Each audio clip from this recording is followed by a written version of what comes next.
Fuck you! Fuck Hong Kong. 嚟啊嚟啊 fuck 啊 I remember someone just grabbed me from behind, and then I remember I kind of like lie down, and all the people just around here and hitting me, and then I lost conscious. How could this happen in America? It's supposed to only happen in China. Now we see this happen in America. It's like ridiculous.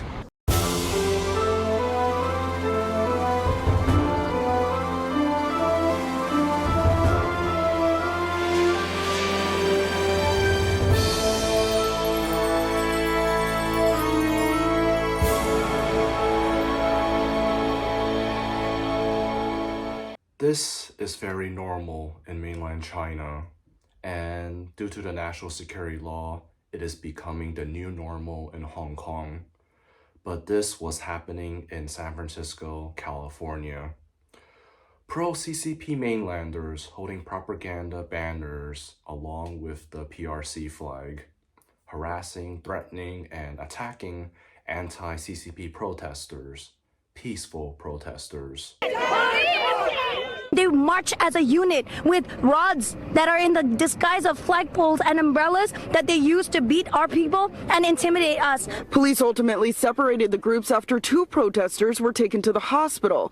In video obtained by NBC Bay Area, protesters claim a group of President Xi's supporters kicked and punched them as they walked through the crowd. I got hit in the head like probably 5-6 times with poles. This is pathetic. They are pathetic.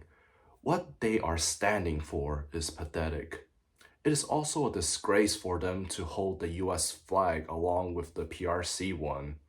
The US flag represents the land of the free, which CCP is against, so it does not make sense for them to be holding it in the first place. You know, these pro-CCP thugs are no different than the Trump supporters who stormed the US Capitol to stop something that was a lie. A stolen election. These pro-CCP retards were attacking activists who were advocating for freedom because they were brainwashed by the lies of the Chinese Communist Party. 有一啲小粉紅就特登攞埋支旗，跟住走過嚟我哋呢邊，即係煽動大家啦。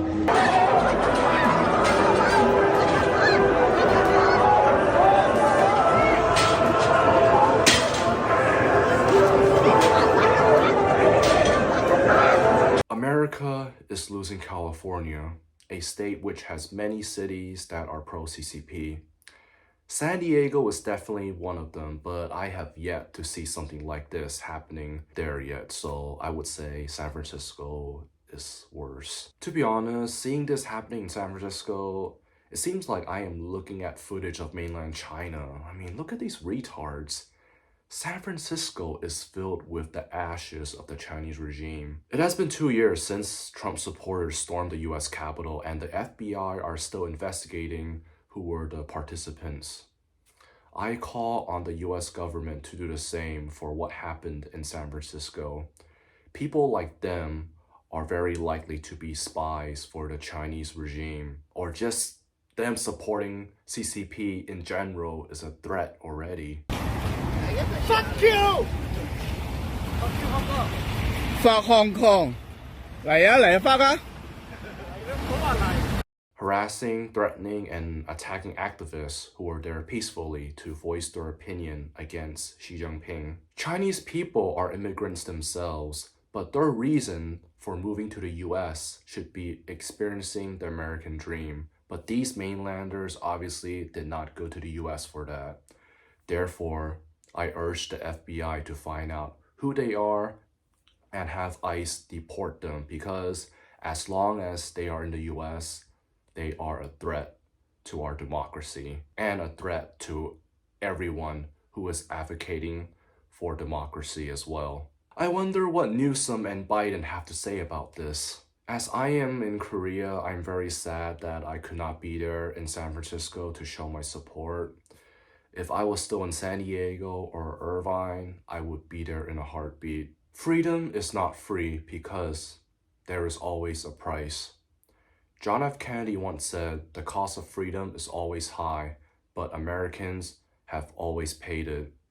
And one path we shall never choose, and that is the path of surrender or submission. Obviously, with CCP, it is not just Americans, but everyone globally. This should not be fear, but our reason for why we should not stop fighting for freedom in Hong Kong, Taiwan, all the Uighurs in Xinjiang, Tibet, and China.